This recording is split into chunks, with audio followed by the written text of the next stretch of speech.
Welcome to Living a Full Life podcast. Join us as we explore health topics that encourage raising healthy children, living a healthy life, and living the best life possible. Now, here's your host.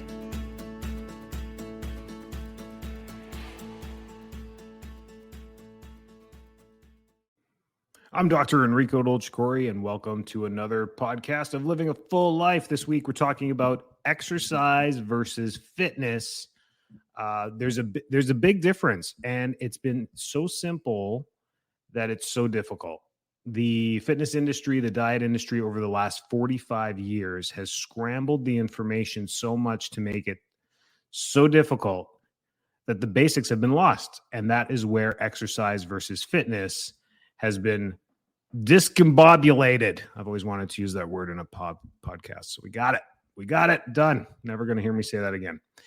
But exercise versus fitness are two different ideologies. Exercise is the actual movement that we do to move our bodies, period. That's it. Fitness is a goal. Fitness is an entire protocol that we strive for and we engulf ourselves into to be fit. And fitness is measured on different physiological stats: weight, lean muscle mass, BMI, free fat, hydration, measurements. It can go on: endurance, stamina, speed, time. All these things are part of the fitness routine that we go through. And I think what most people need is just simple exercise. So let's go back to the basics of what exercise is. It's just movement. It's just simple movement. Your work doesn't count. Your work doesn't count. I think the baby boomer generation passed down this idea that, hey, hard work is exercise. And it was. My dad was a farmer. My uncles were farmers. My extended family was farmers. There used to be a farming culture. There used to be owning an acreage. There used to be land. There used to be baling hay. There used to be shoveling snow. There used to be lots of work to be done. Most of us don't have that anymore, unless you're in the rural area still farming. Day-to-day work that was considered exercise is no longer being done. We're in a new world. We're in a new generation of computer and tech where we sit a lot, and we're losing time to exercise. It's the truth. Time runs out during the day where we're so engulfed with everything. Literally, people are bringing their work to the gym. I just got from the gym, and I thought, hey, I'm going to do a podcast on exercise because the influencers are there setting up tripods, shooting themselves on video on doing exercises so that they can post it to their social media and hopefully create a following and create a side hustle. I mean, I know what they're doing. They're all like 21. They're doing their thing. And I'm turning into a grumpy old man bitching about it on my podcast. I realize I'm a truth teller, and I'm not here to sugarcoat anything. But they're bringing their work. They're on the phone. They're on calls. They're literally there's business being done on the phone, which is okay. It's multitasking. I get this is the world we're in, and there's so much time for there's time for side hustles, and people are working so much now than ever before. So much time is dedicated to work. Yet people do spend a lot of time on social media too. We're straying from exercise and fitness here, but exercise is constant movement.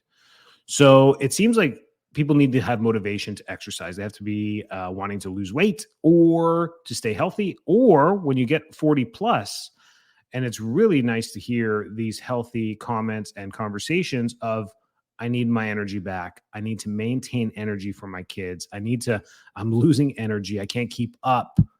That's interesting to hear. And that happens later. I've never heard a 24-year-old tell me that yet, but 40 plus crowd is like, yeah, I just need to keep up my energy to keep up with this. I noticed myself getting tired by the end of the day and stuff is up. So I'm going to get back to an exercise routine. Exercise is a healthy thing. Going into a hardcore fitness routine, probably not a good idea if you're looking to just stay well and maintain good health. So exercise is movement. Exercise is replenishing glycogen, replenishing micronutrients. It's cardiovascular. It's all about movement. And when we talk about movement, yeah, it's about moving your body, but it's also about moving your circulation of blood, venous flow, arterial flow, cerebral spinal flow around your central nervous system, oxygen, carbon dioxide, I mean, that's the movement we're talking about. Movement is life. If you don't move your legs, you can't get the blood from your lower extremity back through the venous system back up to your heart.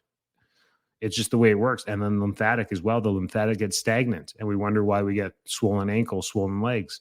That's what happens over time. And that's why our venous valves start to weaken. So it's about movement. I want you to think about movement in a bigger way, not just moving yourself, not just going for a run. So when we think about exercise, and maintaining weight, I mean, that's obviously the motivation for most people is like, I need to maintain weight or lose weight. We got to think about cardiovascular exercise, going for walks. Walking 20 minutes 4 times a week reduces the risk of breast cancer by 50%. I'm going to repeat that one more time.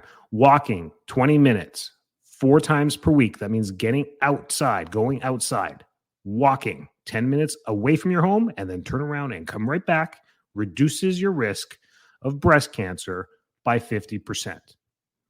Just by doing that. Why? Because we're getting oxygen and blood flowing. Simply. Doesn't have to be a hard sweat. Doesn't have to be anything.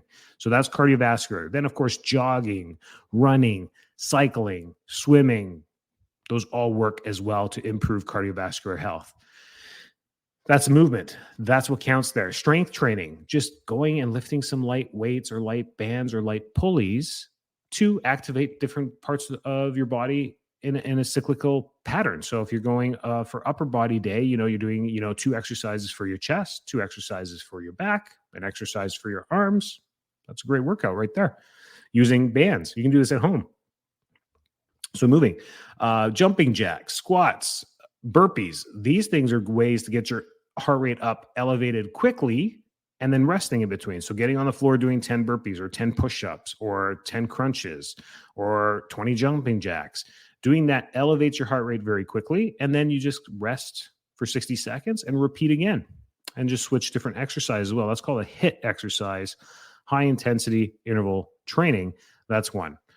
Circuit training at the gym, if you do have a gym and just cycling through the machines, that's a great and safe way to keep all your joints moving. It's all about joint movement there. Again, the blood and circulation will happen because you're doing the exercises. Interval running, jump rope, and group fitness classes are a great way to have some motivation in exercise. That is exercise. That is what we're talking about when we exercise and keeping a routine 4, 5, 6 days a week. That is where you want to be getting to, 20, 30-minute workouts, 5 days a week, 150 minutes of exercise per week. You can carve this out. You can find it. The health benefits are phenomenal when you look at all the literature. I come from a physiology and exercise background in undergrad, and it's just there. It hasn't changed. That was 20 years ago. It hasn't changed at all. It's still, what has happened is there's so much information now with all the diets, all the fitness programs, all the that we think that one is more correct than the other, but they're all repeating the same thing in a different way. They're taking health benefits and just piling them together and saying, well, skip breakfast, do some intermittent fasting, eat paleo, eat whole foods, stay away from simple carbs. So it's all the same rules, and they just repackage it and give it a name and sell their books and their programs online. That's where the confusion is. And people are like, well, I don't know which one's best for me. Should I do keto, paleo, whole food, South Beach, Atkins? I'm like, you're talking about the same thing over and over again about food and diet, that you're forgetting to exercise. You're forgetting to exercise. Hey, doc, should I do the starvation diet? You probably won't be able to exercise if you do the starvation diet. Don't do the starvation diet. There's stupid diets out there as well. Should I do the water fast diet for 24 hours? Sure, I guess. How long were you planning? I don't know, a month? I'm like, no, don't do a water diet for a month. Like, I don't care who you are. Don't do that. And there's stupid things. And if your trainer's 22 years old, fire them. You're not 22 years old. You're not going to get to those results. I mean, you're not. Oh, social media. All you 22-year-olds on social media telling people how to be healthy, shut up. Shut your mouth. Shut your mouth. Shut the front door. To call us in 20 years. Tell us how that's going. Okay. It's okay. If you're 22, you're awesome. Don't worry about it. Other questions we have that keep coming up with exercise, gaining muscle. Now we're talking about fitness. Now we're talking about, well, what do I do to get gaining muscle for women and men is a great thing to strive for and to work for, and to have an organized exercise plan so that you maintain muscle mass or even gain a little bit of muscle mass. Now, we have to have realistic expectations to muscle mass. You cannot gain 15 pounds of lean muscle mass in any short time. I mean, if that is your 12-month goal, I think you might be able to do that.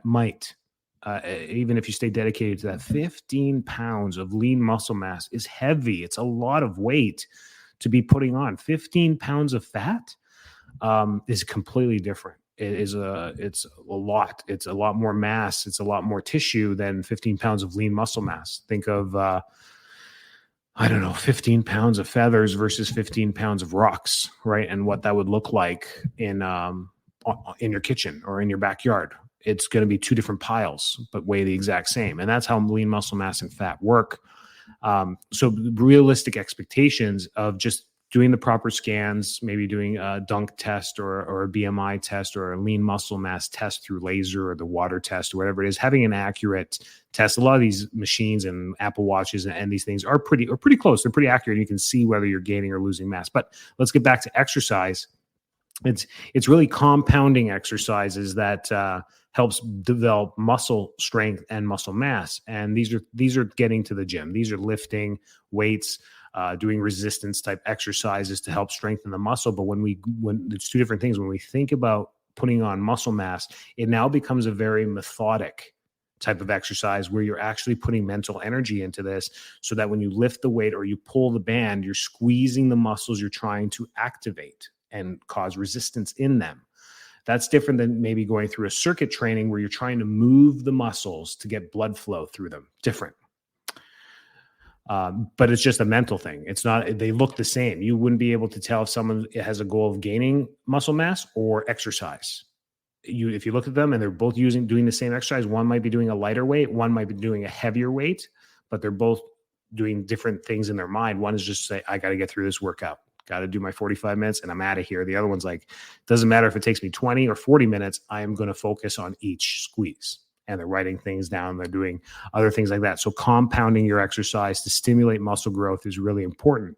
The best people are like, okay, well, what do I do? Hack my exercise program for me. Well, there's really no hacks out there, but the best workouts that have more muscle groups involved when you do them are squats, deadlifts, bench press, overhead press, pull-ups and chin-ups, dumbbell rows, dumbbell curls, lunges, and core exercises. So I'll go through each one right now in case that was too fast for you. But squats, as a chiropractor, people joke, oh yeah, you want me to do squats and deadlifts so I throw out my back and see you for the rest of my life. No, that's not the purpose of it, but just don't do them wrong. You got to do them right. So squats, compound exercise that targets the lower body. It has the QLs, it has the quadriceps, it has the hamstrings and the glutes all involved in that. And a squat doesn't have to have a lot of weight on your shoulders. It can have no weight at all. It's all about form, keeping your back as straight as possible and just bending at the knees, bringing the glutes as close to the floor as you can. That's the motion. And as you get down to the bottom, that's called the out. Then you squeeze the glutes and you bring yourself up. That's the concentration with it. If you're just doing exercise, you're just wanting to go through the motions, then doing more reps a little bit faster with your squats and maybe not going as far down is great for exercise. If you're trying to increase the strength of your glutes and hamstrings, then going all the way down, clenching, squeezing the glutes as you come up. That's the motion. It's a slow up and a quicker down. That's it. Same thing with deadlifts. The same thing with bench press. You're bringing the weight down, and as you push up, it's a nice, slow, methodic squeeze of the chest, and then you let go and bring down. Overhead press, chin-ups if you can, or pull-ups. You can do row downs. You can bring the bar down to you. You can use a pulley system for this. You don't have to hurt yourself. Maybe the last time you did a pull-up was when you were 22 years old, right? Got to think about this stuff. And then dumbbells are great to have it around your house. 10, 20, 25-pound dumbbells. Those are great weight ranges for most people. If 10 is a heavy weight for you, then you got your 10s. If 20 or 25 is a heavy weight for you, then you got those around the house. Those are great. And just squeezing, when you bring them up, squeezing the muscle and releasing, squeezing the muscle and releasing. If we're truly looking at physiology and health and wellness, then it's the glutes, it's the legs. We want these big, large muscles to maintain as much mass as we possibly can for as long as we can through our life, because that's where everything's at. Core is important as well. Losing core strength is what leads to the cascade of lower back pain, sciatica, stenosis, disc herniation, disc bulges, and the list just goes on with repetitive injury in the low back. And that's where people run into chronic low back issues, is because the core continues to get weaker and weaker and weaker each decade as we go, because we're just not utilizing the core anymore like we used to. So core exercises are really important. Include planks. Planks are my favorite. Planks are just methodic. You're standing there. You can keep your knees on the ground if you like when you start, and just doing the plank, timing it on your watch, trying to get to 15 seconds, then 30 seconds, then 45 seconds, then 60 seconds, maybe up to 90 seconds. That's very difficult to do. Russian twists, cable wood chops, lawnmowers with pulleys or weights, kettlebells, whatever these things may be. It's not about extreme weight. It's about methodic movement. Wow, there you go. Big PSA there. So exercise versus fitness, two very different things. When we think about them, there's lots of resources. I'm going to be nice now. Resources out there for you, but it's caused so much confusion for everyone because of the vast amount of information that's out there. So if we sift through it, there is no better or worse. It depends on your goals. The rules are simple when it comes to weight loss or weight gain. You want to lose weight, you need to eat a deficit. You want to gain weight, you need to eat a surplus. You need to tell the body what to do. Otherwise, it's going to maintain homeostasis. Some of us are happy with our homeostasis. Others are very disappointed with our homeostasis, wondering why we feel the way we do, why we don't function the way we used to. It's because our homeostasis is off of balance. We don't have the stasis, right? Sorry, we don't have the homeo. It's all static. Everything's staying status quo, and we're not happy with the status quo. Our pH is too high. Our pH is too low, whatever it may be. And things can grow. We can have candida. We can have SIBO. We can have all the flora starting to grow in our body. We can have bacterial infections. We can have chronic bacterial infections, viral infections, and we just wonder why we just run into this cycle of doom and gloom. It's a negative feedback loop, and we're trapped in it, and we're living it. And I hear you guys, we want to change that. And in order to change that, you need to tell what the body to do. There's no such thing as biohacking. You cannot hack what has been created. Okay. This thing is a machine that we still do not understand. God created it. The universe created it in its own design. There is no hacking this. Don't pretend like we're hacking anything. All we're doing is hacking our environment, and it's very polluted now. So we're not doing a good job hacking. So don't trust anyone hacking anything. If you want somebody to hack your computer, go for it. Hack your financials, go for it. It never ends up well. You're gonna be very disappointed. Don't hack your biology. There's no such thing. It just works in a certain way. Want to lose weight? You got to know your BMI total caloric intake, and minus that by about 300, 400, 500 calories per day, and move that way.